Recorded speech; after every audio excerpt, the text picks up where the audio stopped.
What up, everybody? Tonight we're going to be talking about Druski and why he got everybody in the church with their panties in a bunch. For tonight's Freedom Friday topic, we're going to ask, was Druski right? Did he go too far? Or are we just being overly sensitive? What's up, everybody? How y'all doing today? Welcome to the village. This is Freedom Friday. I'm Kamar Yellis here with Jimmy. What's up, Jimmy? Hey man, what's up, y'all? We weren't here last week, so we missed everybody, but we're back. Yeah, so we had to make up for it today. Hey, Bitcoin giveaway coming soon. For those that are Bitcoin watching live. giveaway. Absolutely. Yeah, shout out to everybody watching live. For Shout those out that to are my watching brother Corey. Shout out to Corey. Corey got family business going on. And Yes, family business. yes. Got to take care of family business. But with that being said, though, for those watching live, please let us know who's here in the building. You know what I'm saying? As folks come in the room. But what's up, man? How are you? How you feeling, beloved? I'm a little peeved, man. Are you now? Yes. Tell us about it. Yes, Talk to it. Talk to it. I don't know if I really feel like talking about it because I feel like I'm about to go down the dark side. Oh, dark side of what? Dark side Mar. That might be my new name. Oh, what you mean? Like, Listen, there's different levels to the dark side, though, man. Like, it's not like you trying to put hands on somebody. What's going on, man? Nah, but maybe. But nah. Then maybe. Nah. So I'm gonna show you this. I'll show you this real quick.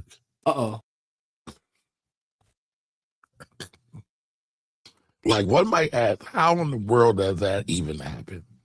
You have a door on the bottom, a ladder on top. Look a little further. The door looks like it's open. But I'll tell you what it is. That's my property. That's my dad's property. Shout out to my dad. My tenants had some beef. At 3:30 in the morning, I got a call, and they said that they were fighting. So the son was fighting the mother, which is sad and tragic. But as a result of that, he then proceeds to take a ladder. This is a triplex. There was a ladder on the second floor landing. He takes that ladder, and then somehow he unhinges the vestibule door off of that. And I'm like, really, like, peeve doesn't even describe how I'm feeling right now. Because when you look at that, I think that that's probably original. That door is probably original. And that's not even half of it, but I'll tell you the rest in a minute. That door is probably original. And Jimmy, you look my property up. That property is at least 100 years old, right? So a lot of stuff, you see some of the tile, that tile could be changed, but a lot of it's original. Yo, so I don't even understand. I'm confused. Looking at that picture, I'm confused, yo. He broke out the glass and the panes somehow. It got broke. So it's like 3 or 4, maybe 5 panes that are broken. And so you can't just have somebody come out and fix that. You got to take that somewhere, have them fix it. So that's going to be expensive, right? And then as a result of this, he was kicking on my front door entry to the property. And I had already had some work done to the framing because the locks had gone bad and some of the wood had gone bad. It had to be replaced. And so while the door withstood his kicks, he messed it up. So I need to replace the door now or try to replace the framing a little bit. Yo, but the problem is, hold on, it's a 7'4" door. And Jimmy, you're a real estate guy. What does that mean in real estate world, Jimmy? That means a lot of money. That means some moolah. Because it's custom. It's a goddamn custom door. And it's probably the door, again, that came originally when they built the property. But what's your question? I just don't even understand how this happens. Like, first of all, what is the ladder doing there? Like, this looks like a sketch comedy, man. I guess it fell when he threw it out. Yo, all right, for one. So it's costing me a lot of money. And so Jimmy's been trying to dissuade me from being 50 door Mar. And he might be working on me a little bit, y'all. But see, here's the thing. I was already in the paper assets. Thinking about money work for me, but see, Louisa, here's the thing. The tenant that this happened to has not called me yet. Oh. Have not. Oh, that's nasty work.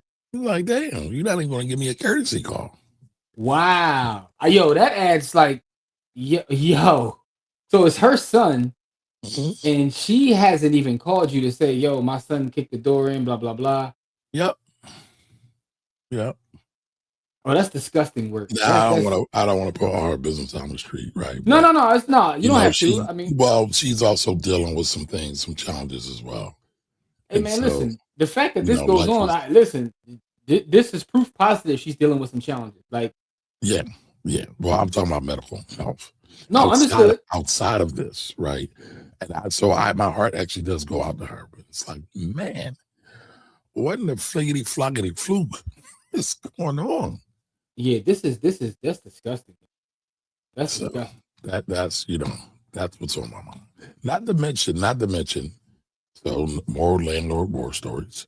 Not to mention at the commercial property that Jimmy always like to talk about. It's not really commercial, it's mixed use. My office Don't do that. You know what it doesn't is. have heat. My whole building doesn't have heat.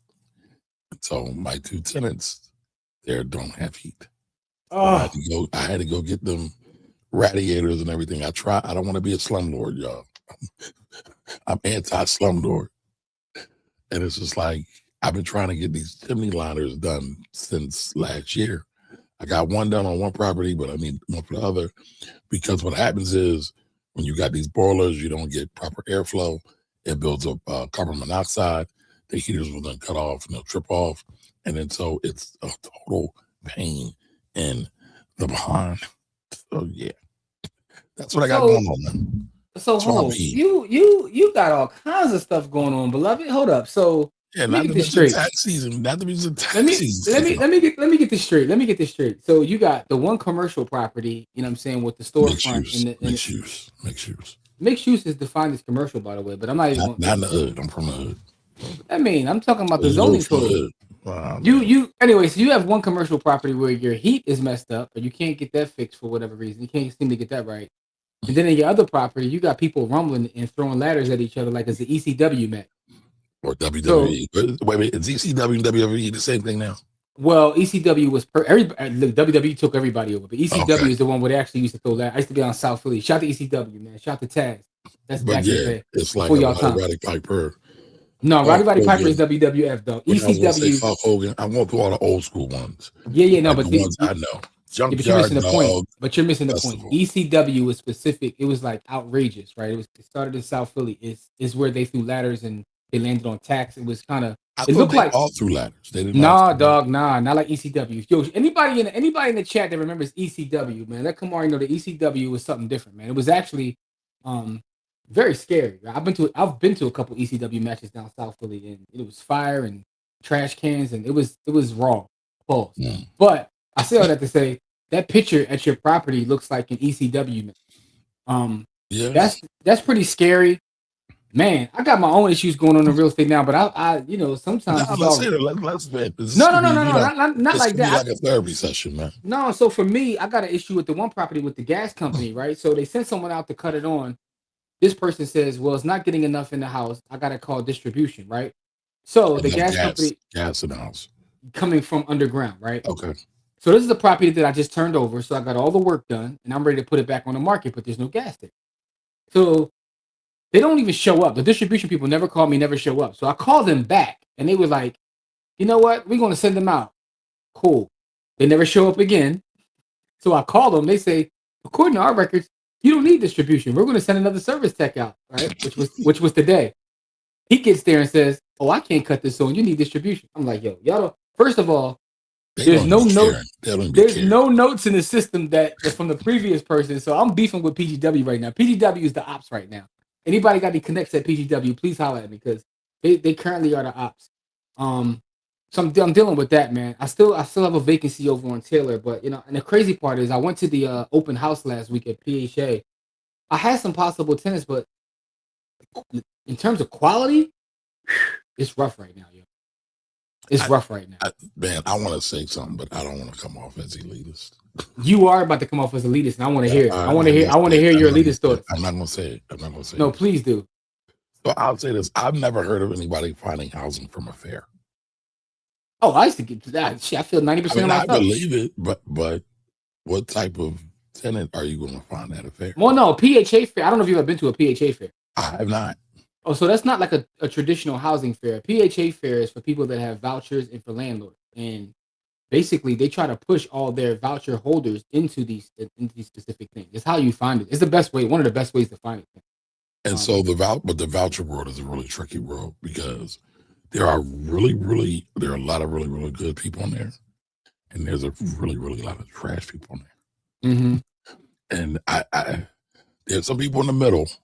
I just think it's funny because like now, right, and this is going to sound elitist too, but it's not meant to be. It's just the reality. Like, so I've been doing this for a long time, and the level of entitlement that people feel is a little bit different. It's across the board though. It's not just it's with everyone. I have people like, yo, I got $1,000. I'm looking to move into Chestnut Hill. And I need 5 bedrooms. I'm like, and a fountain in the front and a pool in the back. I'm like, where are you gonna find that at? Like, if you can find that, let me know, because I'll be moving with you. Like, what we talking about? But it's interesting.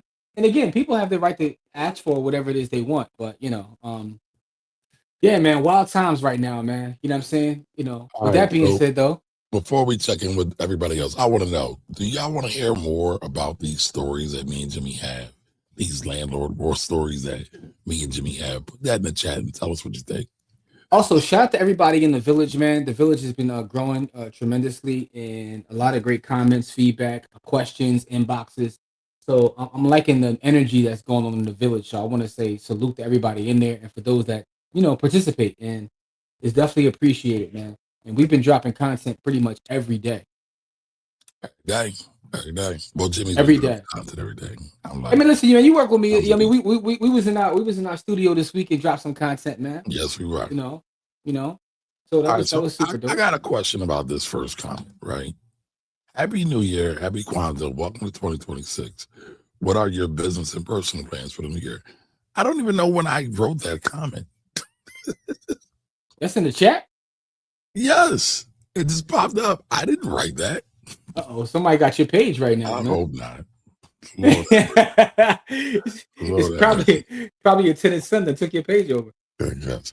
What's up, Dina? Dina, what's good? Dina, how are you? Welcome. Ooh, Ray Gunn's in the building, starting us off right. Ray Gunn, what's really good, right? Appreciate you, Ray. Appreciate you. Thank you for the $5 super chat. Absolutely, man. Salute.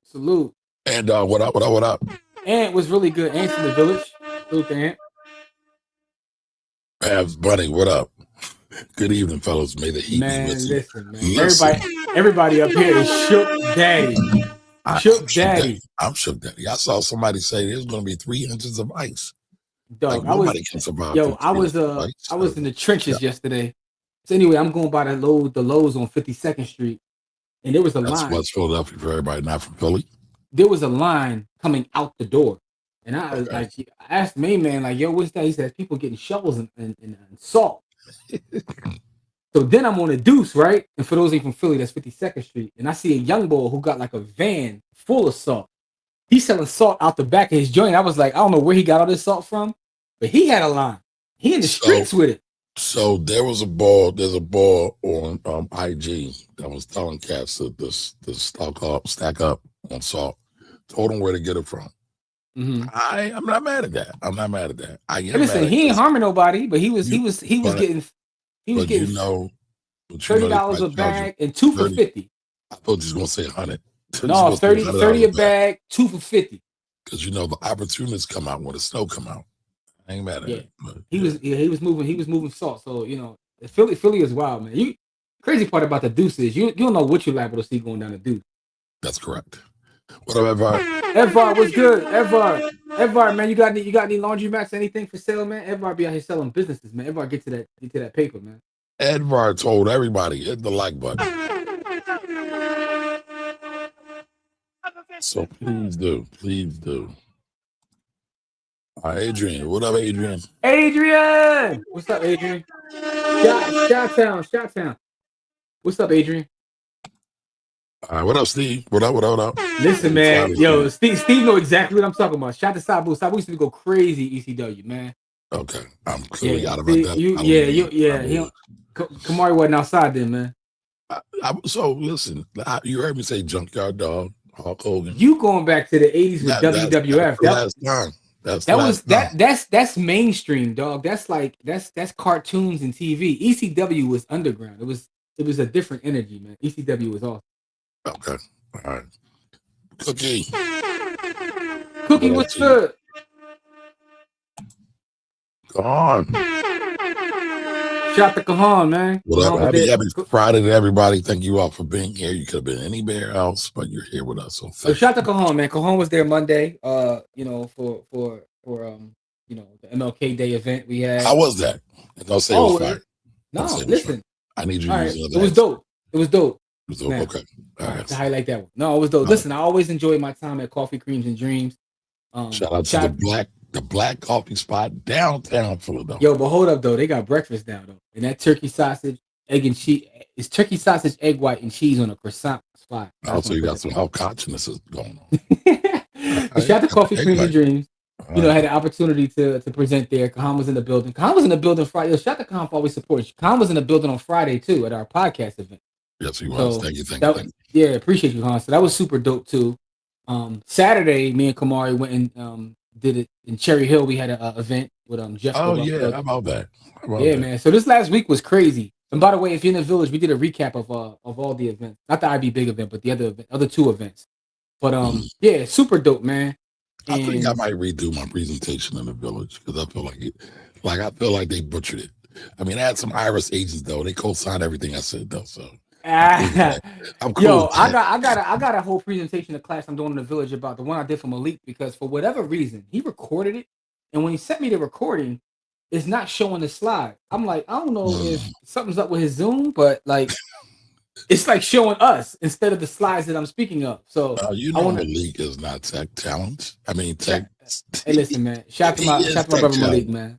Leave my brother alone, man. I love Malik, man. I love Malik. But with that being said, I'm gonna redo that one. But yeah, so this past week was crazy busy, but it was super dope. We met a lot of good people. Some of them are actually in the village now, which is super dope. And so tell me real quick, give me a real recap of that presentation you did with Malik. I know it was on valuation. Oh yeah, it was on real estate valuation. It was specific for realtors. So, for people that are realtors, more value. But you gotta excuse my phone. Sometimes it'll plug stuff. But anyway. You got too much tech. I do. I really do though.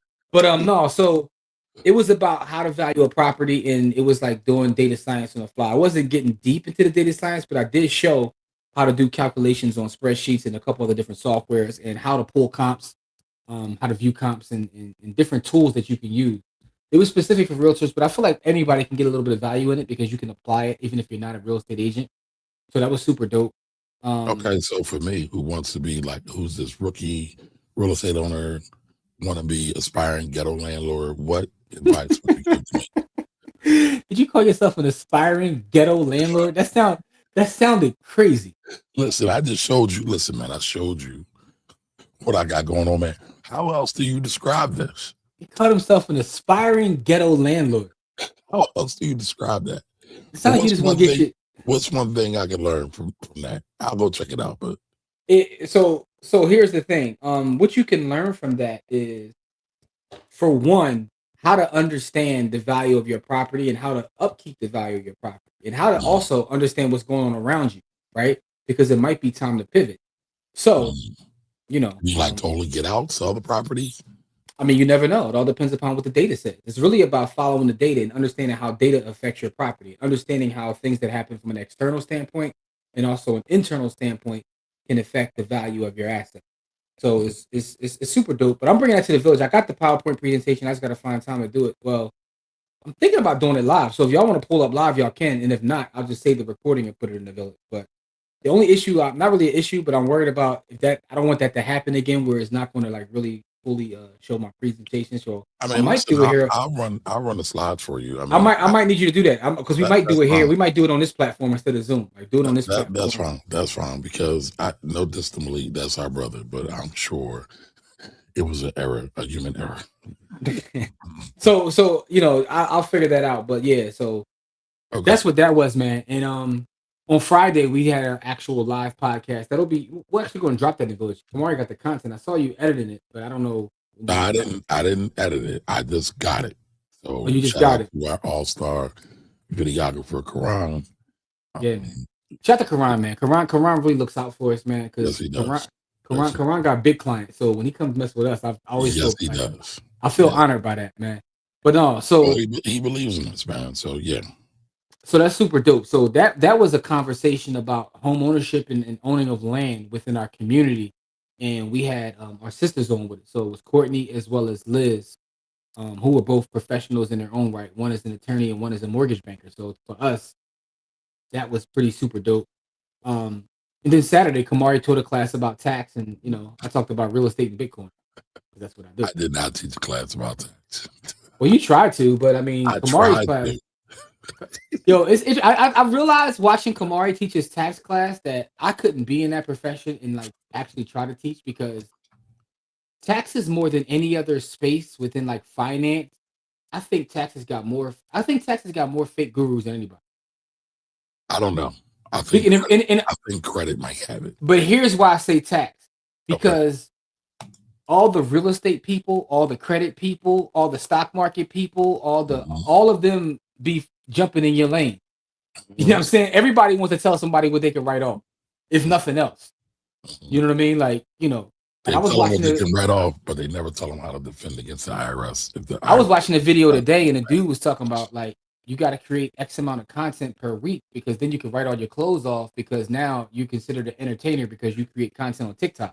Did you send me that video? I don't know if I sent it to you. I was just swiping. I was doom scrolling. I'll find it. I was doom scrolling, and I was like, this is exactly what I'm talking about, though, right? Everybody, and I've heard stuff in real estate spaces where it's like, I know it ain't right. I mean, I'm not a professional, but this sounds kind of crazy. And sometimes the stuff sounds crazy, it pretty much is crazy. But that's my point about tax. Everybody has an opinion on tax. Real quick, in the chat, what is the wildest thing that someone has ever told you can write off? We can get to our actual conversation, but while we get into our conversation, I want y'all to go in the chat and let me know what is the wildest thing that you heard you can write off. So that's me, Jimmy, Courtney, and Elizabeth on Friday. So we was getting to it, y'all. We've been getting to it. The wildest thing. What else? I want you to answer that question. What? What's the wildest thing someone tried to write off? Listen, I actually read the tax cases when I go to tax court. What's the wildest thing you ever seen? So I'll share this with you. Uh-oh. I'll share this with you. I want to know, what is the wildest thing you've seen someone try to write off? Let me. I saw this come up. I saw someone on IG today, they tried to write off their child support. People try to write off. GC was good. What is the wildest thing you've ever seen someone try to write? I mean, you probably saw it in the tax law case, but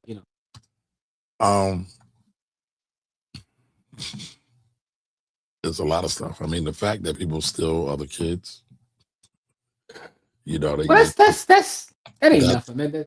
That's damn near human trafficking, though, when you think about it.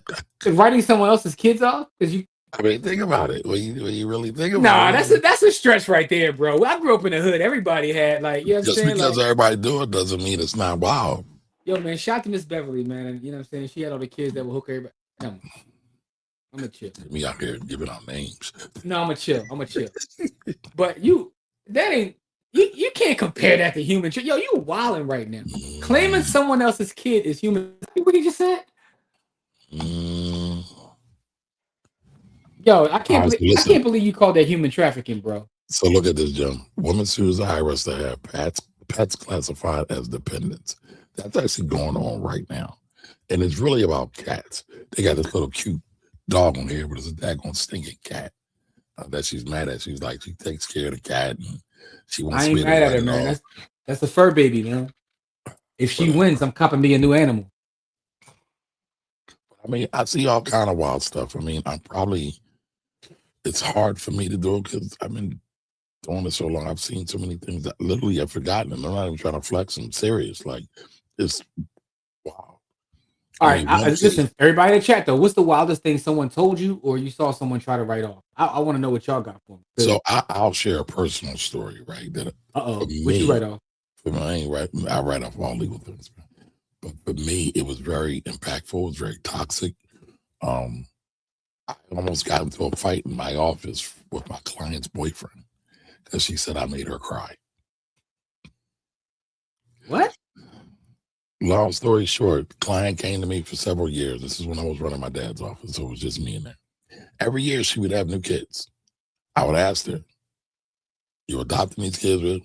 One year was, "I'm bringing the kids in, taking them in for my sister, looking out for them."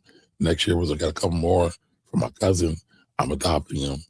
And then, like the third or fourth year, I was like, "Yo, do you have any paperwork for this?" No paperwork. I was like, "Okay." So there's this thing in tax law where if the child isn't yours, like adopted or legally given birth, you don't get the same level of tax deduction. Well, she didn't get the top line tax deduction. So she was mad. And she had already paid me, but I also had already done the work. So she begins to cry. She leaves. She calls her boyfriend. Boyfriend comes, knocks on the door, starts screaming on me as soon as he gets in the door. Calls everybody in my office a bitch, young lady and everything.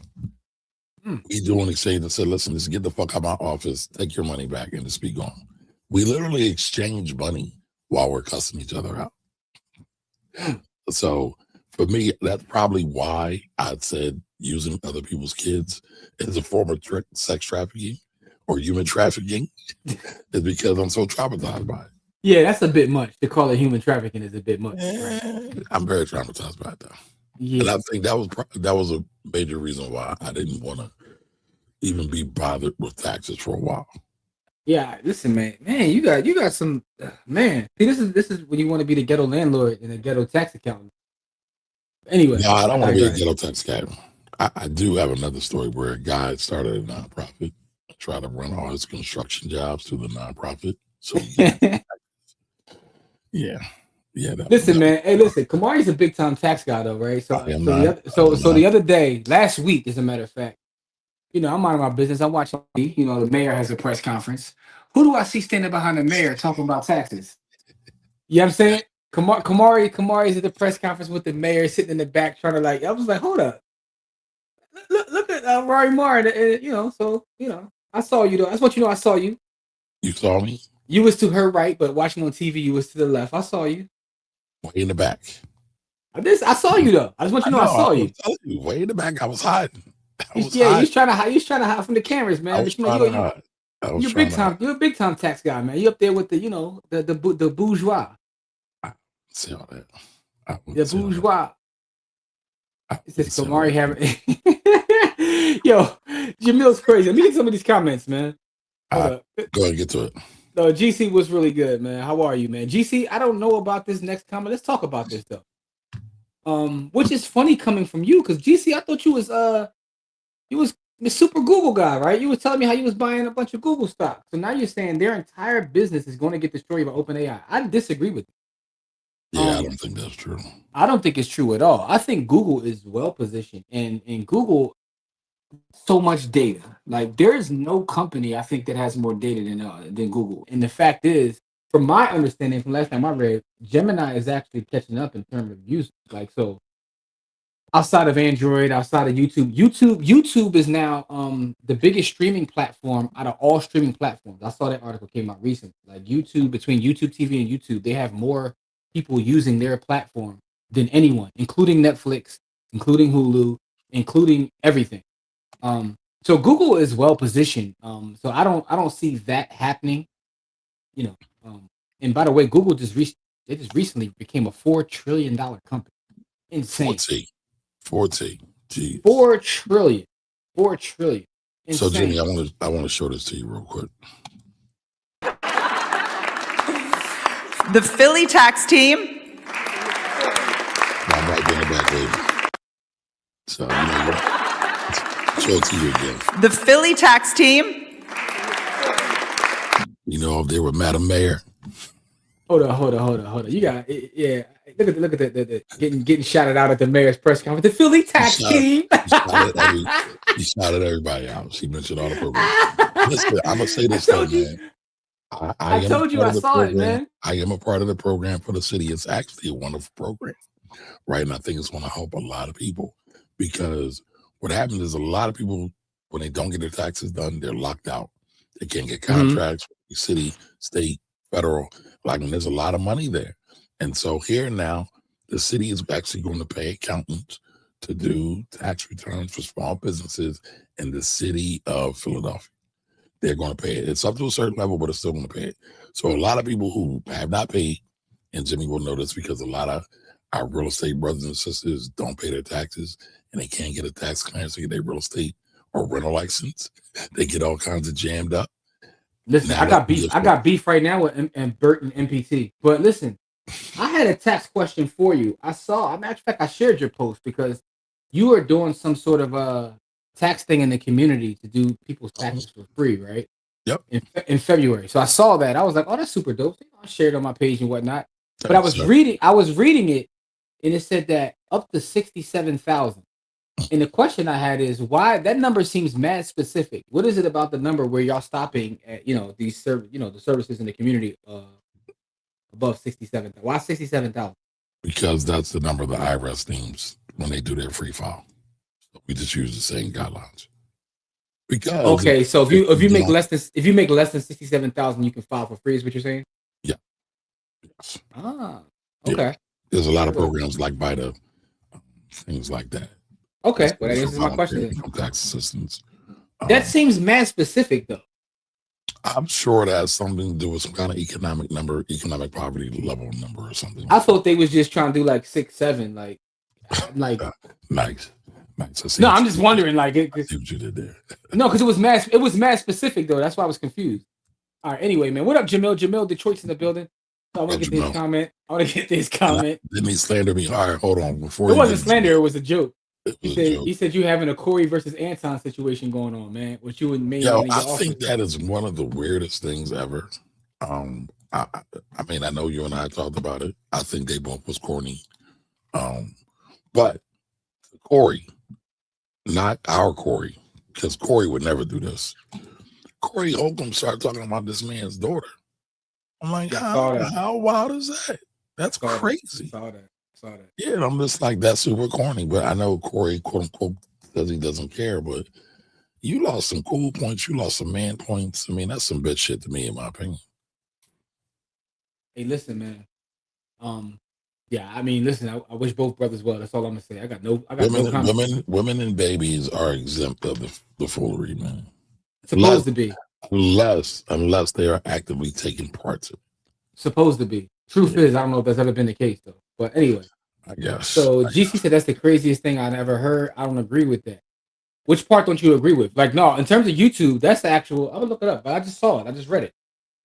That's a real thing. That's not my opinion, but Google is well positioned. They're a $4 trillion company. I don't see them going anywhere. Like I just don't. Like Chat GPT and OpenAI in general. Like from everything I read, they're actually more in trouble. They're in trouble because they're churning through money at a pace that's unsustainable to the point where now they're talking about putting ads within Chat GPT.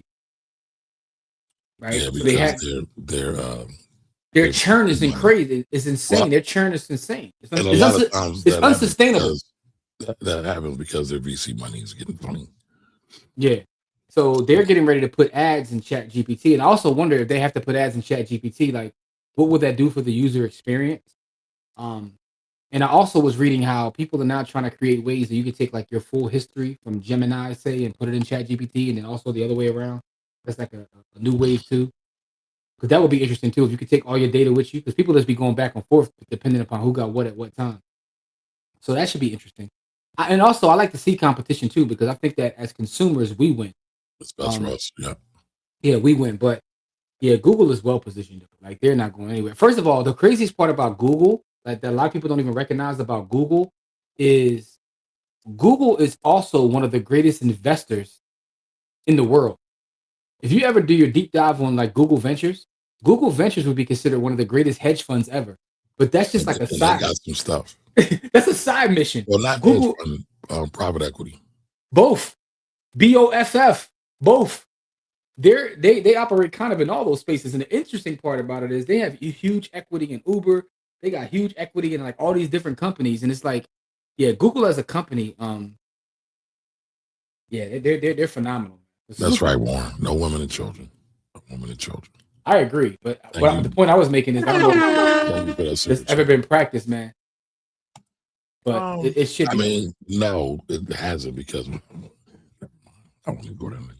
All right, Ann says, I'm glad to see Rory slandering a black man when he deserves it. Listen, I'm not slandering. I'm just saying a thing is a thing, man. That's crazy to me. That's crazy. Yeah, man. It is what it is. It is what it is. It's like, what am I supposed to say? Like, it is what it just is what it is. Yeah. Anyway, man, let's get to more comments, man, before we jump into this. Waymo, SpaceX, Anthropic. I still All haven't looked at Anthropic. That's an AI play, right? Yeah. Okay. Yep.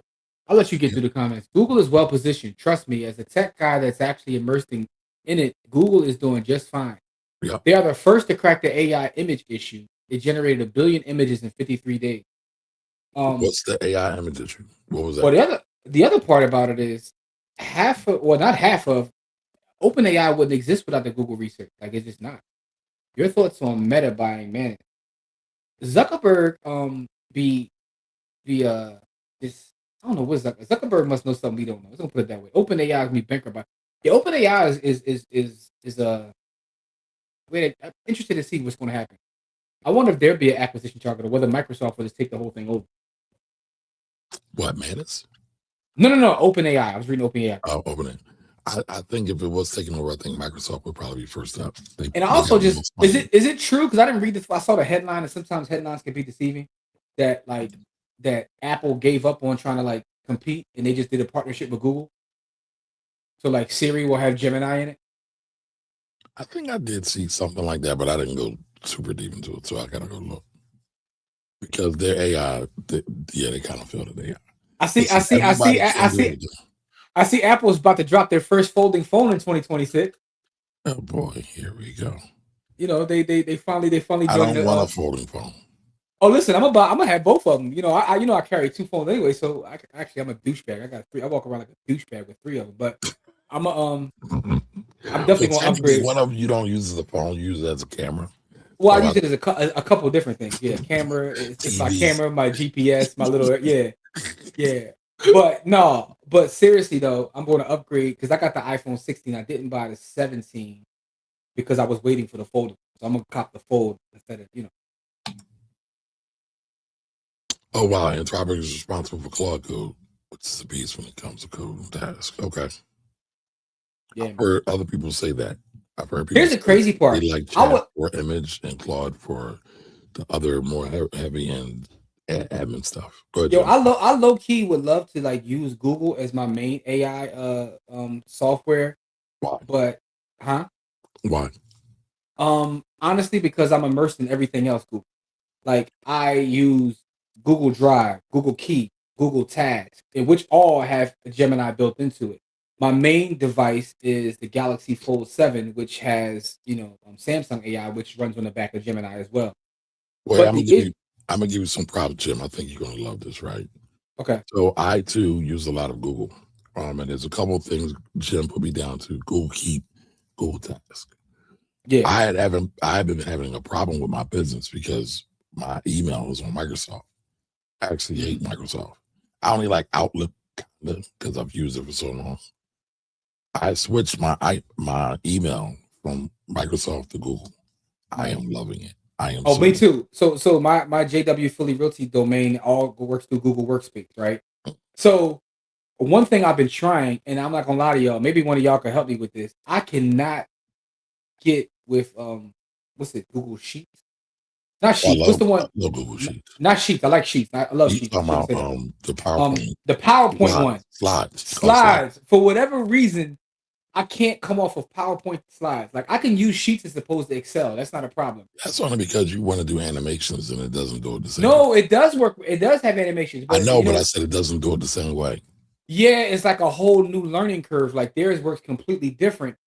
And yeah, so I got to figure that. If I can figure that out, I will cut everything Microsoft.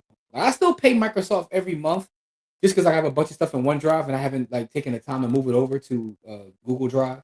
So I'll be honest. I think the product that Google puts out is so far more superior for free. Let alone, I'm actually happy to pay them. Oh, I pay him. I pay him a grip, but that's the other part too. So the plan that I have, right? The plan that I already pay for, I could probably spend a little bit more money and actually get the paid version of Gemini. So, you know, if I could figure out how to move my entire, and that's why I said I was looking that up, and I saw people are working on that. If I could move my entire history from Chat GPT over to Google, then I might do it. Maybe y'all could. I know we got a lot of smart tech folks in the comments, man. If y'all got like a software y'all would recommend to do that, because I don't want to have to do it, brick by brick, so to speak. Yeah, you already talked about that. About that. So listen, I think we're on verge on being on here all night long. I can't do that. I'm hungry. Nah. So yeah, we got some appointments tomorrow morning. Yes, by the way, man, I don't know if y'all, for those that aren't in the village, right? Me and Kamari were already shared, and Corey was there as well. We actually got we have a physical brick and mortar location for the Black Wealth Rebels and By the Hood now. Listen, if they're in the village, they already know that. I'm just saying, for a lot of folks ain't in the village. By the way, you should be in the village. Though. Everybody should be in the village. It's free. We got a podcast studio now. We got a studio in our office now, man, and it's on sacred ground. So we excited about that. So 2026. It's about to get spooky. Yeah, we actually have we got a physical location, man. So we looking to do a lot of things within that space. So we excited about that. But yeah. So T-Bell's not allowing you to change and rebrand your addresses while still getting income. Okay. Yeah, man, and Kamari hang with the mayor, so it is what it is, man. Listen, I like the mayor. I know, I do too. I'm a huge fan, and the crazy part about this specific mayor is it didn't start out that way. I didn't dislike her, but I didn't really get to know her the way everybody else did. I've been Team Sherelle since the start. No, she actually won me over with her campaign, and then she's the first mayor in my life where I can actually see and feel the impact of the things that she does. I know that sounds crazy. She did, right? Shout out to being a Black mom is clean up the city, and people had a problem with that. And it's like, people call Philadelphia Dirty Delphia, or what's the other? Philadelphia. Philadelphia, right? So why wouldn't that be like a low hanging fruit that you do? But people had problems with it. Listen, man, she got 2 trash days in certain neighborhoods. She got people I saw people in the street. As Kamari calls himself the ghetto landlord, I was being, a ghetto landlord. I'm like, hold up, they ain't cleaned this block in 20 years. Like, why are they coming down with it? Yeah, really. So anyway, man, so salute to her. Yep. All right, so I was showing this, Jim, because this is the graphic you were talking about. This is the first time we did this, the Philly Tax Clinic, where we get out to the community and help people that need help with tax. When I say I believe that we're supposed to be the first line of defense, but it's our people. I really believe it. I try to put it down like that. And so February 15th, 3 to 6, the day after Valentine's Day. So hopefully folks won't be too hungover from hanging out with their booze or going to Galentine's Day when they ain't got a boo. I ain't got nothing to do with none of that. But, they can come out and they can get some tax out. No, this is super dope, man. I'm proud of you for doing this, man. This is in the trenches too. You at 1300 South 24th. I love it. Listen, man, I got a South Philly pass, man. You know I used to work with the folks down there. Legally, that is. I was about to say, when you say that has a whole different connotation. That has a whole different connotation. I know where your mind goes. So listen, I know you connected in the P. I got the book over there. You know what I'm saying? I got the book over there that explains it. Oh no, stop that. What up, Robin? Happy Friday. Robin, how are you, Robin? How are you? Oh, Lorraine with a great question. All right, and with a great question too. How many people can I hold in regards to the live events? So we got a couple. So we have 2 different spaces for that. So we actually have a banquet hall that can hold a couple hundo. Yeah. We got a classroom space. They got saloon A and saloon B. Yeah. I mean, what you trying to put together? Let's make it happen.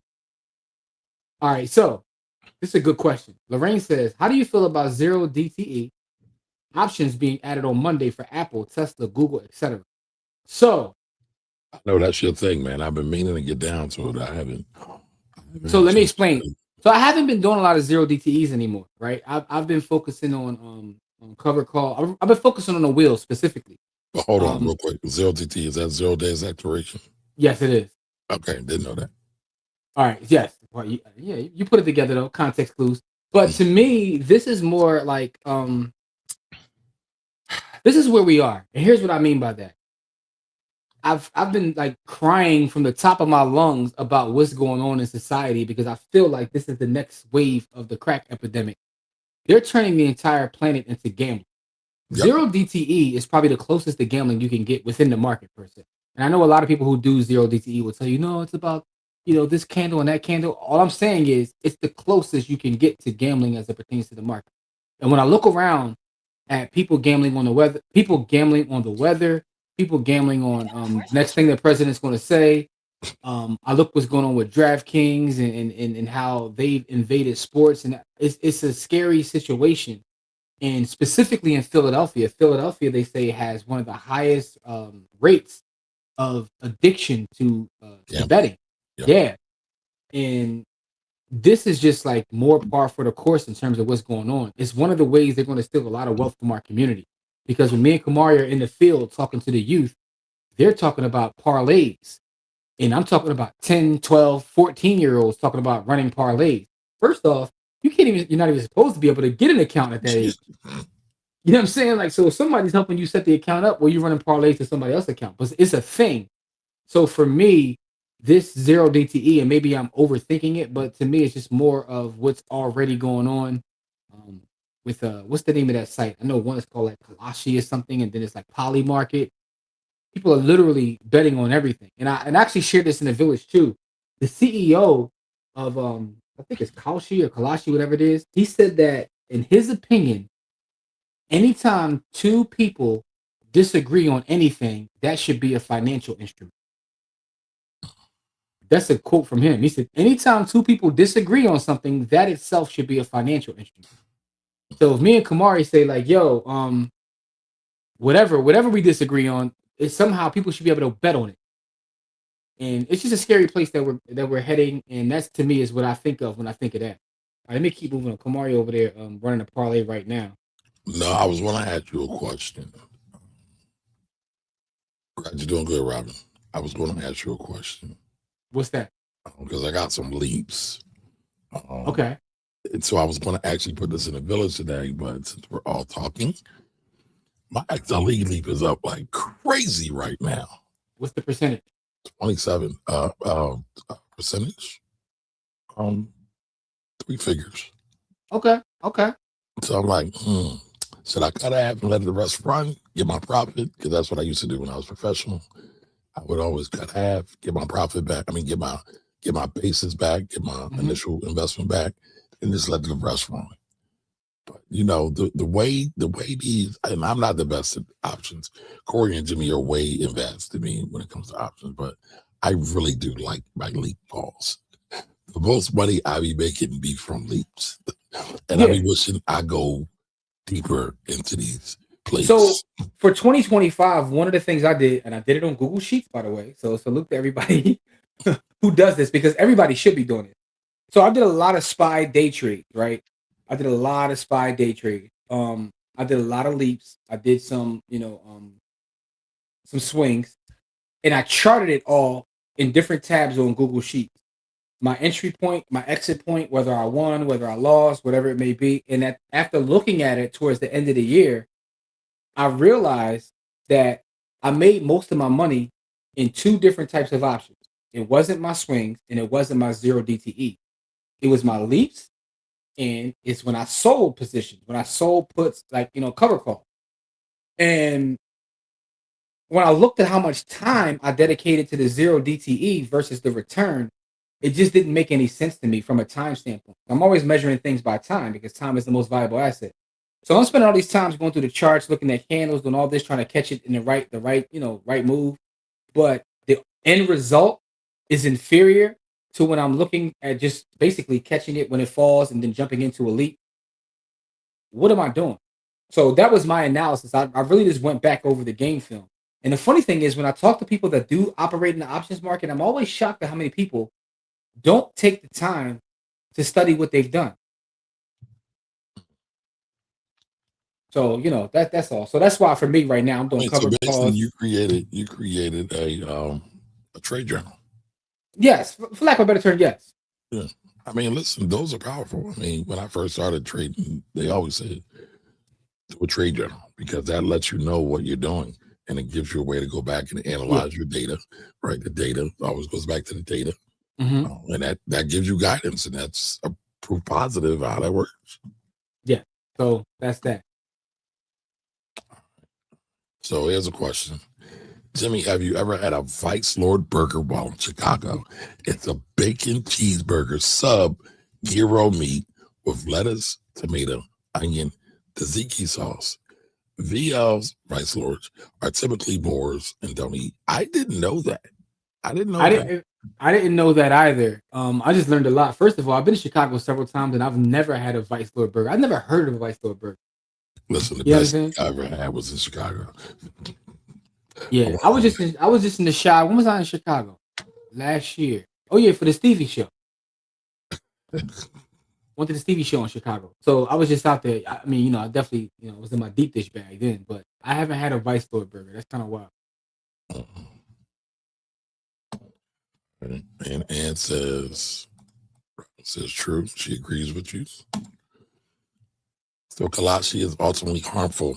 What is it? Somebody, I gotta look it up. Is it Kalashi? We need the phonetic spelling.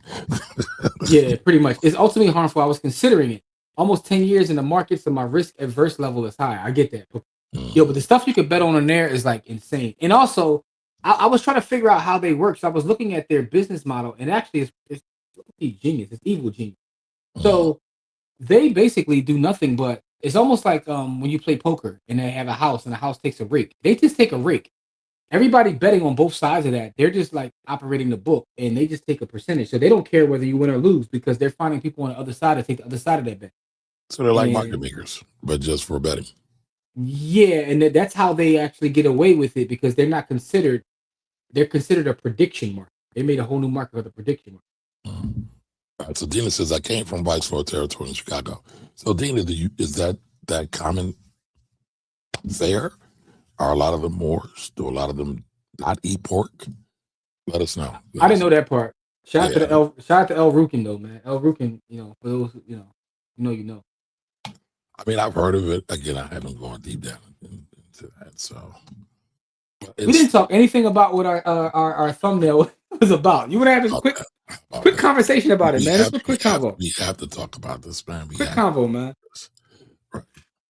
I mean, today we actually had some, meaningful conversation.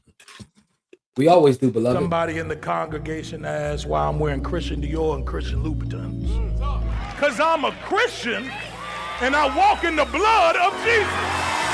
Give him some praise. I'm a Christian first and I walk in the blood of Jesus. Give him some praise. Give him some praise. So a lot of people are mad at Druski. Well, I should say a lot of pastors are mad at Druski. They're upset about this whole skit. He's got the whole world on fire. I think I saw on TikTok, it's got over 42 million views. And that's just one part of it.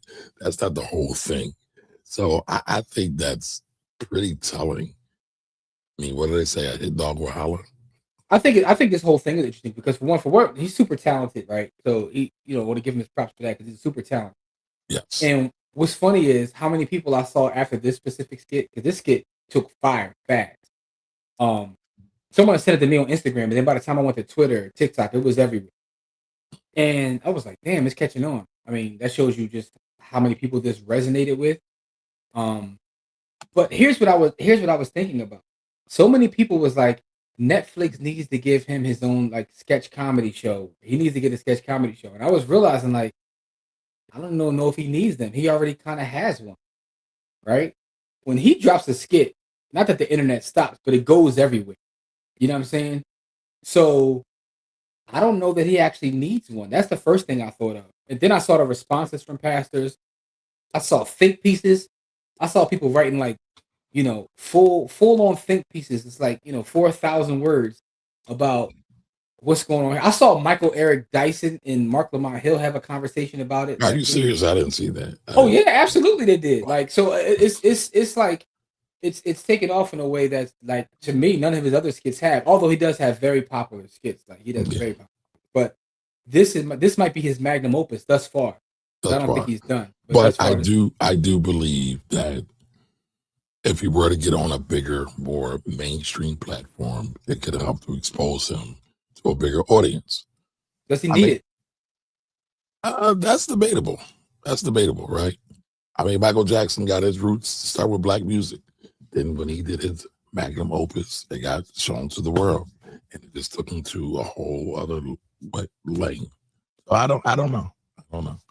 I'll be interested to see what he wants to do. Now, Yeah, me and Jim had a really interesting conversation about this though, because Jim asked, he said, "How much money do you think he spends on his production? Because it's all shorts." Mhm. And we were comparing him to Country Wayne, who's reportedly made a lot of money, but most of his stuff is long form. And Mhm. so, how much money is one getting versus the other in terms of attention, long form versus short form? And what do you think the ROI is at this point? Does it even Oh matter? yeah, I'm for those who don't know, I'm a huge pocket watcher, but I'm not that I'm trying to figure out what he's making. I'm just interested in the business of it all, because I've never seen anyone invest in short form content the way he does. Because I'm looking at the content, I'm looking at the fact that it's actually in a church, so he has to rent the church. He has the people there that he has to pay, the production, and his short form content. I've seen people on the internet invest in long form content, but I don't know that I've seen anyone put those kind of resources behind short form. So I was just wondering, from a business standpoint, how does it work? But then again, I mean, the guy has like T-Mobile commercials. He's all over the place. Like, so sometimes it doesn't. Maybe it's not just the money that comes from this. I mean, because it Well, depends, right? So the money is in long form because that's where the ads are. So you don't yes. have the same opportunity for the ads in the short form. However, short form could become more viral quicker and can take you to places that long form might not as fast I agree with as that. it can. Yeah. So I it, agree. it just all depends. It all depends. Now, let me ask you a question about this, and everybody in the chat. What is it about this specific skit? Because again, he's had skits that some may even say are funnier. What is it about this specific skit that made it catch the way it did? He touched the nerve. Listen, we know the black folks love their church, they love their Jesus. Not necessarily black Jesus, they love their Jesus, right? So, that's always going to be a thing. That's always going to be a thing. And Yeah. he hit it right. I mean, listen, his impersonations of Kirk Franklin were spot on, right? So not only the production, but then his performance, the way he executed it was top tier. It was stellar. The one pastor, I think his name is Mike Todd. Like, he responded to him. Did you see his response? I didn't, but I did find Jimmy's leader. I found Jimmy's leader's response. My leader? I saw your face, man. Why you make that face, man? Because I'm trying to think, who would you consider my leader? Cherokee? Like the person you love most in this world. Cherokee? Oh, you're a Cherokee fan. Not Pinky? Cherokee's the GOAT, but that's another conversation. That's another conversation. The person I love most in this world. Yeah, all right. So this is Jimmy's leader in his response to Druski. My grandmama. Did you see Druski's new church skit? Shout out to Druski. Shout out to Druski. I did one of his favorite love episodes down here in Atlanta last year. I saw it, and a lot of Christians are angry at Druski. Now, don't get me wrong. Sometimes Druski poke fun at things I don't think should be made fun of, right? But guess what? I support him in that church skit. Druski was 100% accurate in that church skit. First of all, you don't get upset at comedians, because the job of the comedian is to do what? Use satire to drive home a point by exaggerating the reality. And that's exactly what Druski did. In that skit, when Druski he was leaving the church, and a guy came up to him, and I think he asked him for a couple of dollars or something. And Druski said, "Did you donate to my fund?" And the guy said, "No." He said, "Get away from my car." That's real. That's real. I've had people tell me that the church that their mother and father belonged to would not even bury them because they didn't donate enough money to it. You follow what I'm saying? So that is true. If they don't get enough money from you, they act like they don't know you. The part where he showed how he basically tried to show how any wrongdoing that a pastor does, he will somehow, some way, use the scripture to justify what he does. Druski did an excellent job. bringing that point home. This is what I would say to the Christian church. And it's not all churches.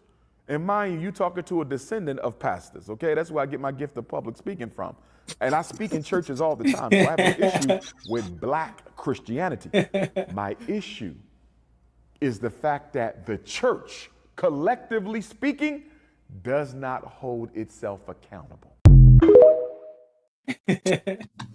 I mean, I think his analysis was pretty spot on that. And y'all might not know this. I'm not the biggest Dr. Umar fan, but shout out to Dr. Umar. He is our Philly brother. So, he's right. He's right. Hey, listen, yeah, man. I gotta. I'm speaking at a church coming up soon. I'm speaking at a legendary church too. Yes, you are. Yeah. So that's about to happen. Yo, I got a speaking gig next week. I'm wanting to see if the weather is going to affect it. I don't even know. I'm speaking at the International Code Council. You ever heard of them? International Code Council. International Code Council asked me to come teach a continuing education class. There's some sort of organization that's been around forever. It's funny how many organizations have been around. Like I just, not familiar with the history, but International Code Council. That's supposed to be this Thursday. So, okay. But I'm Zoom? speaking. In person. Oh, you got your boots? Got your Timbs? This is what I'm worried about. But it's Thursday, so we'll see. We'll see what happens, man. I did got me a new pair of North Face boots, but I digress. But however, Salem Baptist though. I'll be at Salem Baptist coming up too. Shout out to Salem Baptist. That's a legendary church. Yes, it is. Side note, did you know that the current pastor at Salem Baptist, his father who was a pastor, did you know that did you know that he ghost wrote that book, Where Do We Go From Here, for Dr. King? His father. You're saying ghost wrote. His actual father, yeah. No, I didn't know that. Due to knowledge, man. He's talking about Dr. Marvin Mitchell. Mitchell. Say it right for me, Jenny. Reverend Dr. Mitchell. No, but his name is you didn't cut it off. But yeah, Dr. Mitchell was dope. Reverend Mitchell was dope. Yeah, so I don't know if you know that because we just talking about the book. No, I didn't know that, but I do know King has deep roots in Philadelphia, so that would make sense. Yeah, a lot of people don't know that. Yeah. It's funny. Speaking of which, and it's not Marvin, it's Marshall. Marshall Mitchell, and I know that. He actually officiated my father-in-law's homegoing service. Okay. But people don't realize how deep Dr. King's roots in Philly are. For anybody that doesn't know of who Cecil B. Moore is, he's the legendary Philadelphia lawyer who ran the NAACP in the 60s. And they were saying that the newspapers were saying that him and MLK had all kinds of beef. But if you notice, it was about the Enquirer saying it, and the Enquirer is the devil, and they say all kinds of crazy things. They have tried. Listen, they've trashed. It's well documented. They've trashed the black community with no reprisal, with nothing for years. Hey man, listen, I read one of your pieces in the Enquirer though. You did. They are still the record of the paper of record in Philadelphia. But anyway, and what did I use it for? To slander some folks. I'm being strategic. Yo, Kamari wrote an article in the paper years ago, y'all, that got him like death threats. Yeah, Kamari really got death threats in real life. I believe, truth to power. So it is what it is. Yeah, man, I remember it. I read that and was like, yo, this stuff is crazy. But anyway, I'm not crazy. I'm consistent. With that being said, though, Cecil B. Moore was a Titan, man. For those who don't know who Cecil B. Moore is, please do your Googles, man. Yep. It's not just a street, because he does have a street named after him in Philly. He got a real street named after, not the new joints where they just give you like a little blue joint under the street. Yep. He got an actual street named after him. Yep. Yes, they do. And that street was a major street in North Philadelphia, in Philadelphia overall. Columbia. A lot of things happened on Columbia Avenue. Yeah. Absolutely. Yeah, Kamar know all about that. He went and got his shot today from. No, let me shut up. Anyway, listen. Wait a minute. Where I get a shot from? I'm joking, bro. I'm joking. Oh, okay. I missed that. That went over my head. We're doing over your head. Your mind. No. It was a conversation we had. It was a conversation we had earlier. Your phone was acting up, and I asked you where you were. I wasn't on Columbia Avenue. I thought you was down J Street getting your shot, but but it's okay though. It's okay. we gonna move on though. All right, hold on. Give context. So Jimmy always drops Philly references, and none of our non-Philly people will get that. You got it, because I want them to do the knowledge, man. That might not be knowledgeable. If I matter of fact, I'm curious. If you Google J Street, Philadelphia, what comes up? I mean, something might come up on the TikToks. Whatever, something gonna come up. Is what I know, because that's how notorious that is. J Street, Philadelphia. What pops up? Or I put up J Street. J Street, Philadelphia. Nothing pops up. If I do J Street, Philly, let's see. Why they put up Erie Avenue? Let's see. J Street, All Philly. right, 7th annual event. And there's a reason why we're talking about this, y'all. There is some kind of Facebook page. Okay. All right. So listen, J Street in Philadelphia. J Street has always been known for a lot of illicit activity. I'll just say yes. that. Yes. And if you ever, and some people debate this, right? About the whole sip and scissor. Where did that start? Some people will say Philadelphia, because what scissor is codeine, liquid codeine. And it's been big in Philly since forever. And so Jimmy said I was down J Street, and I said I just rode by there, and they had a crew on that block since like the 80s. So the 80s? My grandparents would tell me about it. So that's not the 80s. It's way before the 70s, the 60s. Yes, like back then, bro. Right. It's been so a thing. They got at least a 50-year. No, there's books about it. I actually have a book about it. J Street? Yeah, I do. All right, and so for all of y'all that don't know, J Street is short for Jefferson Street in Philadelphia. Now, Jefferson Street runs from North Philly to West Philly, down to East Philly. There is no East Philly for all y'all. I was getting ready to say, dog, you ain't from here if you saying East Philly. Stop that. No. But it goes almost to the river in some parts. So let's get to some of these comments. That's Jimmy looks for his J Street book. All right, so came from All right, you've eaten a Vice Low burger. Okay. All right. Okay. All right. Lorraine says I was blown away when I read about the lady who became the youngest female billionaire by creating Kalashi, that always betting on everything under the sun. She's a billionaire from that. Wow. I didn't know that. I gotta look her up. I didn't know a lady created it either. Now I gotta look that up. I gotta do the knowledge. I didn't know that. I know it's dangerous. All right, Jamel says, we all grew up in a stereotypical church. Did y'all see the African pastor clap back at Druski? I didn't see the African pastor, but I agree with Jamel. I definitely grew up in church, a stereotypical church. Matter of fact, I grew up in one of the first mega churches in Philadelphia. What church is that? That I can't even think the name of it. The one on Lehigh Avenue. It wasn't always on Lehigh Avenue though.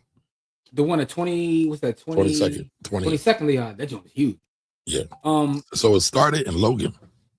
That's where I went to it. I want to say Deliverance. It's not Deliverance. That's bad. I went to Kalshi was co-founded by Tariq Mansour. That's the dude I saw with that statement. And Luana Lopez Lara. Yeah, there's a female. It's two creators. They are MIT alumni. Oh, okay. Company's valued at $11 billion. It's amazing how much money comes out of going to school, but I digress. Yeah, listen, man. You about to start a. No, let me shut up. I'm just saying, like, it's undeniable. Listen, but everybody was like, "Yeah, Deliverance Evangelistic." Yep, that is it. That is one of the first big mega churches in Philadelphia. Yeah, man, I ain't grew up in the church. So you don't know what they talking about when they talk about the MLK fans. The King fans. I listen. I have experience in church because I have like aunts and that took me to church when I was with them or what have you. But you know what I'm saying. I also spent time in a mosque. You know what I'm saying. So my I don't have. You went to Jumon. So my experience is All my question. Okay. No. I was trying to explain to you. So I was in several NOI mosques as a kid too. Oh, okay. So, but the thing is, I've had an experience that was kind of like all over the place. My grandmother, she went to a Pentecostal church, and when I was with her, I had to go over there. And that was, first of all, Pentecostal. Because I don't want to sound crazy, but them Start Jones speaking in tongues. no, them Jones was boring as hell, dog. Like, because I ain't gonna lie to you. Like, I had an aunt who went to a Baptist church, and I was with her. I actually was feeling the Baptist more because it was low key entertaining. Listen, man, there's been some Baptist churches I've been to. I was like, I might go to this church, and it's not even that I believe what they're saying, but the pastor can speak well in the music, dog. Some of the best music I've ever heard live. Some of the best live music is at Baptist churches. I ain't gonna hold you, dog. The Warren says he's making people question if the church has turned into a circus. And I think that's a fair, but now more than ever, right? And listen, I believe we're supposed to be objective in all things. So we got to recognize the good and the bad. Mm-hmm. And so there is a lot of clownish shit going on in church, but there's also a lot of great things happening in church. Like that one pastor who be smacking people with his jacket and like he healing them. It's the one African pastor who be out here selling everything. Like he be selling sand and say he got it from Mars. Like it's the church. Listen, man. Yeah, what did your president say, man? There's good people on both sides. Man. Yeah, he's a whole ball too. So let's not use him as any reference for anything. But you know, he wants to buy Greenland. Listen, man. Everybody out there, man. Make sure y'all doing what y'all gotta do to take care of your family. That's all I'm gonna say. Man. Shout outs to that. Take care of your family. Take care of your family, man. Take care of your family. Listen, before we get out of here, I want to say this. We're gonna do our Bitcoin giveaway. Everybody in the chat, give us a hashtag that we can use for this evening. Give us a hashtag that we can use. Okay, so Dr. Umar hit the nail on the head. Robin says, absolutely. Yeah, they got that King Morale. The King Mural. King Mural, man. Yeah, listen. HTX, man. Houston. I heard about the lean from Beans about Houston made it popular. Well, I guess. I heard about lean from my uncle, said he had to get his shot, but you know, it's either here nor there. two cakes and a juice. Pancakes and syrup back in the 80s. Yep. Yeah. And you know what? It was always interesting to me about that high because I never forget a buddy from my block. I shouldn't say a buddy, but somebody I knew from my block. Was he from 77th or 78th? 79th. 79th, because I know y'all be gangbanging over there. We don't gangbang. There's no gangs in Philly, man. Not since the 70s. I don't know. When I was in that room and they was screwing like 77th, 78th, it sounded like that. I'm sure your homies back Haines Street will do the same thing. Oh, they do. Brickyard, Haines Street. Yeah. You know what I'm saying? I get it. Dogtown. I get it. But those actually were gangs, though. Were. And so it's funny. But it's funny. Jimmy will see me have this argument all the time with our sister Courtney. And we'll talk about neighborhoods. So when you live in neighborhoods in Philly, black neighborhoods, they all are defined by gang lines. All of them. From the Moon to the Clang to all of that. You know, so they all are gang lines some way, somehow. So gang culture has influenced Philadelphia in all kinds of ways. But here's the thing, though, right? Because what does it mean to actually be a gang, right? Some will say that the Republican Party is a gang or the Democratic Party is a gang, right? So I think, I'll be honest, I think all people are a gang. I think all this is gang shit. Democrats, Republicans, rich, poor, black, white. And it's all about who's got the strongest gang, who's got the most resources, who's got the most power, who can make things happen for their people. So that's what I'm saying. What does it actually mean to be a gang? Like when you really break it down, right? We talk about this church thing. Certain churches move like gang. Absolutely. You know what I'm saying? So it's like, what does it actually mean? And actually, some of these other like what are considered above board organizations, some of them are more dangerous than the street gangs we talk about, right? Some fraternities and sororities are considered like move like gang. But here's the thing. I would say some of the most dangerous things are these religious organizations. Mm-hmm. How many wars have been fought in the name of God? Right. So I mean, I think most wars are fought in the name of God, land, or a woman. I think wars only fought over those three things. But you look at some of the most major ones, right? There's still a war going on in the Middle East now.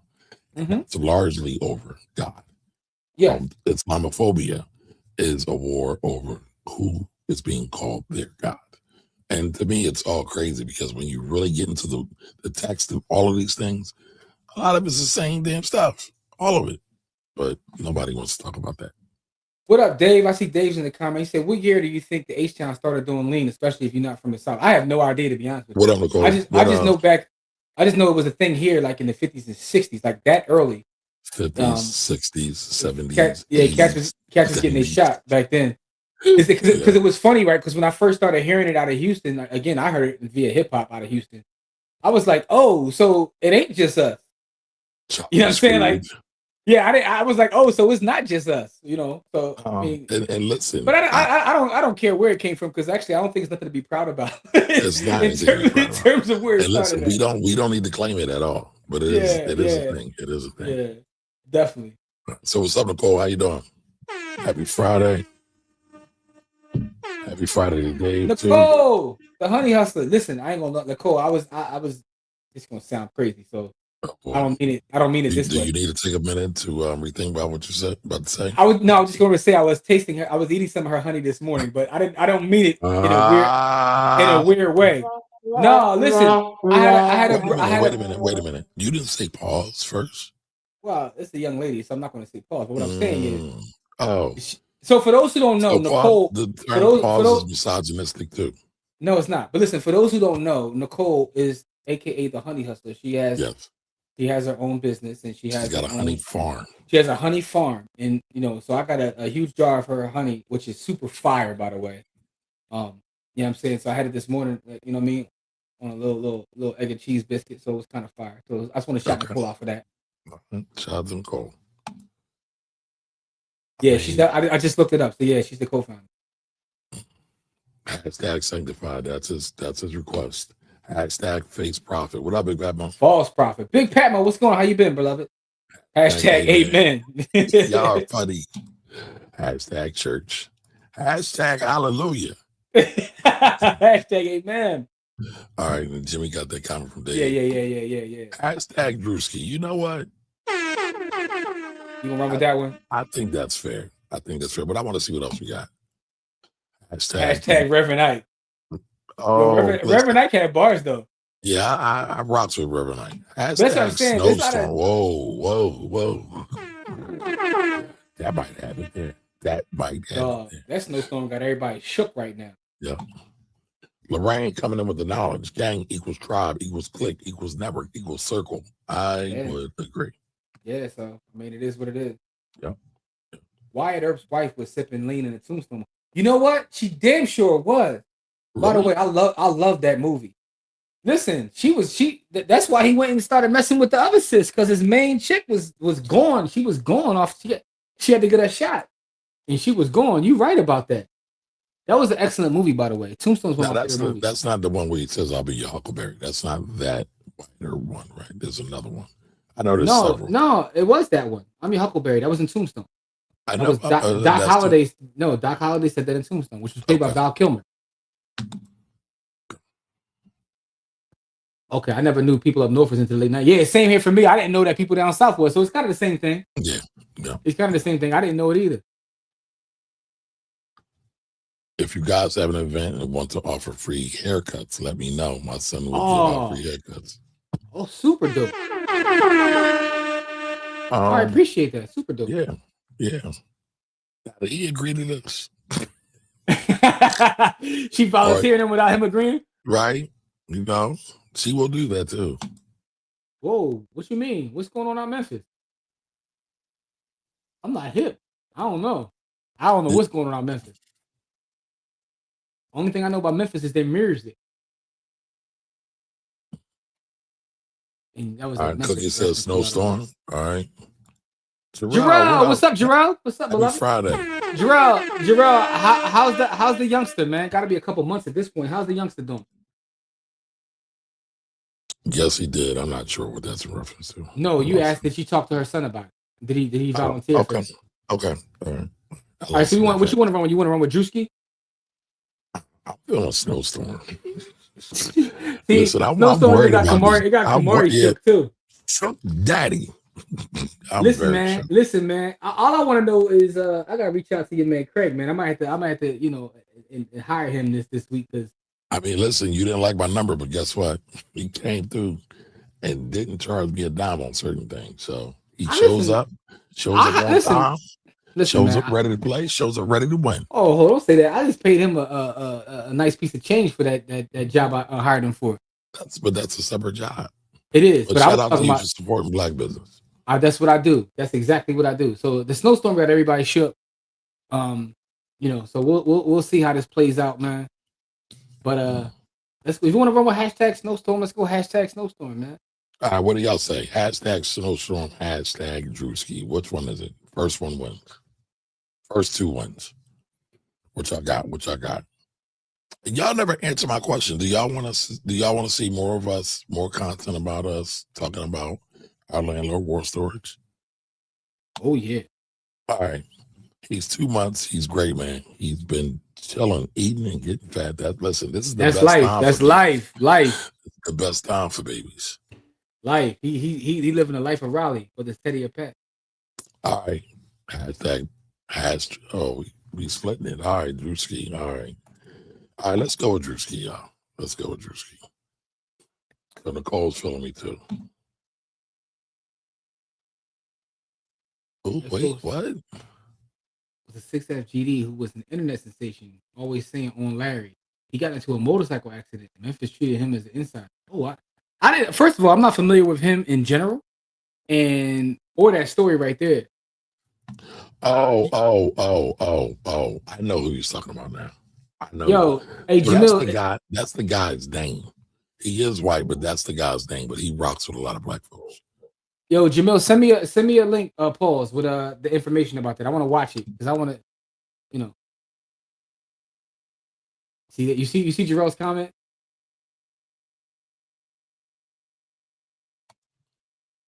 Thank you, Jarrell. Thank you, Jarrell, for being the only one to answer my question. I really feel loved. Landlord war stories will be dope. A lot of gems in most of y'all stories. Thank you, sir. Gotcha. Hey, landlord war stories will be dope. I just like that comment right there. Absolutely. You know what I'm saying? Yeah. So I mean, because I saw poor folk talk about white folk. And it was funny. I'm hopping on the snowstorm. Yeah, man. Listen, I need the snowstorm to be like a big dud. I hope so. I pray so. We need a miracle. Listen, man. I'm not ready for the smoke. I just got a property management contract on a multi, like literally this week. And now it's about to hit with this crazy snow. I gotta take care of it. Yeah, well, you know what I'm saying? I passed the plug. Make sure that snow gets shoveled. No, you damn right I'm gonna hire somebody, man. You know what I'm saying? Like, you ain't gonna catch me out there, champion. Nah, not me, champion. Oh, man. And see, this is the problem with having multiple doors too, man. What, having management companies handle it? No, having to take care of all of them. You gotta pay for each door. All right, well, the profit should be in there. If you board right, if you're managing right, charging right, you should be good. All right, but social media influencer, white folk dies in a crash. So yeah, this is wild. A lot of people feel some kind of way about this. This is wild. And that's him right there. So I don't really know his story. I just saw some people talking about him. I've never heard of you. I guess I don't be as deep on the internet as I think I am. Like Jamil be at a whole different level. Listen, Jamil is our internet correspondent. Yeah, man, Jamil be in the level of the internet that I don't like. I just realized, like, I was like, you know what, me and Jamil be on the internet heavy, but Jamil got to another level. It's another level I haven't got to yet. And by the way, don't we owe Jamil something? Yeah, matter of fact, Jarrell, I owe you something too.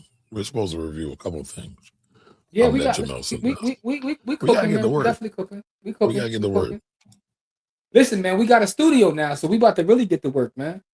When Kamari show up for work, we gonna go crazy. Listen, it's tax season, man. Check me in. Check for me in June. By the way, in June I will be in Tulsa. I'm going to be hosting a conference with a bunch of black accountants. So that's going to be super dope. A black accountants conference. That's got to be. But it's the flyest group of black accountants you'll ever want to meet. I'm supposed to be in Tulsa again in a couple weeks, actually. So really? What you going for? So I got accepted into the National Association of Real Estate Brokers first ever development cohort. Shout out to myself, my partner Carrie, also my sister Elizabeth, Liz got accepted too. So for those who don't know who the National Association of Real Estate Brokers are, go do your Google, right? And just as a quick note about history, in order to become a realtor, right? Everybody can become a real estate agent by getting a license, but to be a realtor, you have to be a member of the National Association of Realtors. At one point in time, they would not let black folks in the National Association of Realtors to become a realtor. So what did we do? We what our ancestors and elders always did. We created our own thing, which is called the National Association of Real Estate Brokers, which became a civil rights organization and housing advocates specifically for black people. So if you're a member of the National Association of Real Estate Brokers, you're known as a realtist, not a realtor, but a realtist. Now, they still exist to this day. And what they decided to do is to move into the development side of real estate. So, you had to apply and get accepted to become a part of their first cohort. And your boy here got accepted into their first cohort. So that's major. It's super dope. It's super dope. Congratulations, I'm excited about it. But the kickoff event is one day in Tulsa in February. So I'll probably be out there for a day. You know what I'm saying? But no, I'm excited about it, man, because that's the next foray. My next chapter in terms of my career is moving into development. Man. I'm trying to get to the next level. You know what I mean? Okay. That's the next level. That's the next level, doggy. I'm not mad at that. Congratulations. I appreciate that, beloved. Whoa, Dr. Chad's in the building. What up, Doc? Chaz been going crazy on the content. Chaz, I just want you to know I see you. Appreciate that, y'all. Appreciate the congratulations to everybody, man. Absolutely. Yeah, so Jarrell, just to give you a little bit of an idea, once you get your license, you become a real estate agent. A realtor, that means you're a member of the National Association of Realtors, which means that you have a code of ethics that you have to abide by. To become a realtor, you become a member of the National Association of Realtors, also your state association. So for instance, I'm a realtor as well. So I'm a member of the National Association of Realtors, the Pennsylvania Association of Realtors, and then they have like local chapters too, whether that's the Greater Philadelphia Association of Realtors. I'm a member of the Tri-County. It's multiple counties here in the Delaware Valley. So I'm a member of that. Yeah, so that's it gets to a deep rabbit hole, but the history is interesting when you look at the history of the National Association of Real Estate Brokers, because they work with Dr. King. They work with a lot of the organizations back in the day. They were really on the front line. And a lot of people don't know that history. They have an amazing history. Yeah, Chad's been everywhere, man. And she's turning up, man. So I love to see it. Let's go. Love to see it. All right, so everybody, for our giveaway, put in hashtag Druski. And you'll be entered to win some free Bitcoin. By the way, if you're new here, in order to win the Bitcoin, you have to be in our village. How do you get into our village? You have to go to blackwealthrebels.com. That's blackwealthrebels.com. Once you're in there, you can either put it within one of the threads, you can put it in an inbox, but you can send us a message with your Lightning address. How do I get my Lightning address? I'm glad you asked. All right, you go to Cash App. Click on Bitcoin, hit receive, right? You'll get a QR code. Tap the QR code. It will give you two choices: Lightning address, Bitcoin address. Ask for the Lightning address specific. Send that to us in the village, and you will get your capital literally, within 10 minutes. So, but it's hashtag Druski, man. With that being said, man, Kamari, man, you want to tell everybody about our special project we've been working on, man, or no? You take it away. Take it away, champion. You sure? Because I've been asking you for a while, and you haven't been willing to tell anybody. Well, because we, you know what? One more week. Here you go. We got to decide on branding. Here you go. I asked you a question. You never answered me. I said, IES. Okay. All right. Let's go. All right. So with that being said, me and Kamari for the last couple months have been working on a special project. Corey has been working with us as well. And Corey's been acting as kind of like our director. So we're creating a content series which is known as Landlord War Story. So the impetus to this is we're online all the time, and you see people talk about real estate online, and everybody's telling you all the great stuff. They're telling you that, hey, you can buy this, and this is passive income, generational wealth, and all the buzzwords. So the idea we had was, let's tell a bad stories about real estate, right? Not as a way to they real stories. let me finish. Not as a way to discourage, but as a way to teach lessons. Everybody I know in the real estate space has what they call war stories. And the reason Kamari was joking about asking about landlord war stories, that is the name of this special project we've been working on. It's called Landlord War Stories. We already have about 7 to 8 episodes shot. So they'll be coming out probably weekly in the village first, of course. But they're already in the can. And we actually are shooting a couple more. Part of this is discussions with me and Kamari telling stories about things that have happened in our journey in real estate. But we also have people that we've meeting in the trenches at their project telling us actual stories that have really happened within the real estate space. And we've heard all kinds of crazy stories thus far. And I'm pretty sure we're going to hear some crazy ones tomorrow because we're interviewing a gentleman who has property in Florida as well as up here in Philadelphia who's in the trenches. So that's kind of like this special project we're working on. And I think this is going to be, this is some of our best work because it's not just, no shade, but it's not just us on StreamYard. This is us actually in the field with the people, getting real stories and sharing real stuff. And it's a different side of real estate that you're not really going to see online that much. There's a couple folks that I've been following lately that I actually like because they do keep it real. Like the one brother, I like his content. Albie. I always say his name wrong. I know it's not Albie, but what's his name? Is like At Your Best, something or another. Yes, what's his name? For those who know who he is, let me know what his real name is. I like that brother. I've never met him or anything, but I've came across his content. He tells some of the other side of it. You know what I'm saying? Malik tells some of the other side of it. So real estate coach Carter. But this is kind of like, and we're going to get him on there too to tell some actual real war stories. So this is us in the trenches, talking to people, having conversations with just us. Like we're shooting in different locations.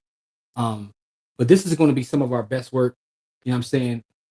I think we should win an Emmy for this, Kamari. No, it's really that good. I don't give a fuck about a goddamn Grammy. I know you don't.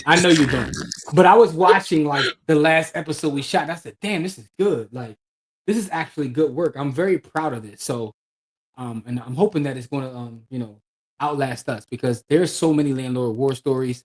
And the idea is to travel. So if any of y'all got landlord war stories, we don't care if you're in Michigan, you're in California. Or people who've got landlord war stories. Let us know about it because we are willing to travel to make this happen. This is something that we're going to completely invest in. And, and it's going to be a part. Obviously, everything is a part of the village first, right? The village is the hub where everything lives. So you'll see it there first if you're in the village. But this is super dope. It's literally called Landlord War Story. All right. Jamil says not to mention a certain creator, but he created a series talking about his Toro horror story. It will be huge and enlightening. More folks need to get hip to the other side. I never heard of that. I never heard of Toro. Yeah. Yo, Jamil, you got 2 things to send me. Send me his content because I want to take a look at it, and send me well now I see Mario had me look up white folks. So it is what it is. But yeah, so we're very, very proud and very excited about the landlord war stories. And now that was one of the reasons that we have our own podcast studio now. We have physical space here in Philadelphia. And we're located on some prime real estate. We're at 1501 North Broad Street.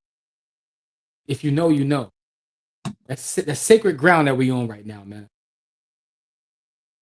Did everybody watch that video? It's only aired in the village, by the way, that, us explaining our new podcast studio. We have an office in the podcast studio. And we are on sacred ground. We are 1501 North Broad Street in Philadelphia. So y'all can go Google that. That's where our office is. 1501 North Broad. Anyway, with that being said, though, as Marlo said, you want it to be one way, but it's the other way. This is true. All right, so we got 10, and listen, I can't cut up because Cookie's in the comments, so I can't wait. We got way more people watching, but only 10 have jumped in, so we give y'all 30 seconds to get in. And that's it. No, Cookie said we can't wait. She said we can't wait. Not even 30 seconds? I was traumatized by that, man. Traumatized. Not even 30 seconds? I mean, we got way more people watching.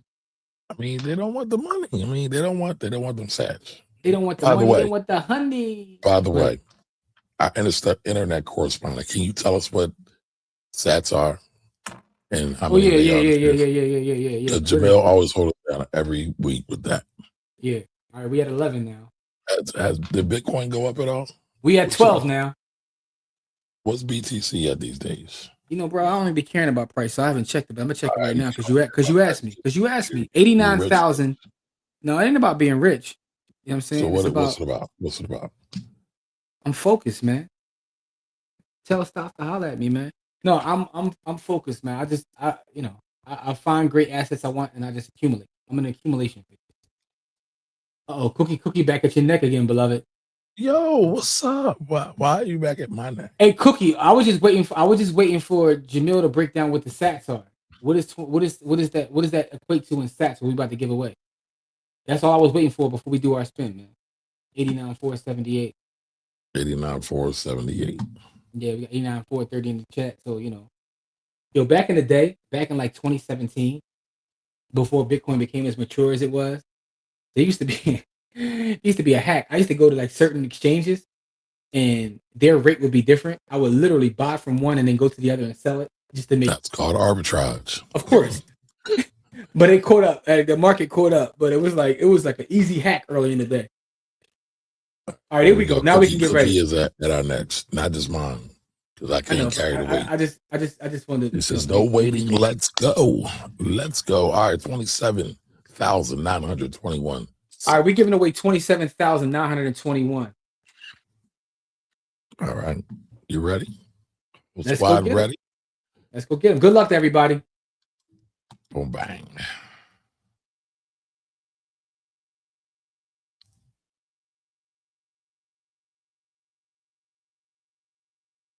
No, all right, Noble, you want to run right now, dog? You. He is. I feel like he's won like I the think. last I think he might have dominated 2025, man. Like over 20. Noble is getting busy right now. But Noble, you're in the village. You know how to get it to me, man. Give me the your lightning address, and I got you right away. I'll get it to you this evening. With that being said, everybody, we appreciate you guys pulling up with us for this Friday live. Please join the village, blackwealthrebels.com. We have content that drops every day in the village. Please leave some comments on the comment. Leave some comments on the content in the village. Give us some feedback. Let us know things you want to see. We got some full live courses coming to the village as well, and just a lot of content, man. We got to utilize our studio now. So absolutely. And we still getting it set up. We still getting furniture and things set up. And furniture. Yeah, all that kind of stuff. But we still utilizing the space in the meantime. Trying to get a private chef to make me like nice things. I'm saying a couple midnight ballerina masseuse in there is what Kamari wants to get. I didn't ask that. Kamari wants that, man. You're doing too much. All right, y'all. Listen, we love y'all. BlackWealthRebels.com. Please make sure to join the village. That's BlackWealthRebels.com. Noble, you'll get your stats in a couple minutes. Hey, listen, Chaz, you want to come on next week? We'll be back on next Friday. Jump back on next Friday. I have no idea what we talking about, but jump on next Friday with it. All right, y'all, join the village so we can build together, so we can get free together. Y'all let's get free, y'all. Y'all be safe. Black Queens forever.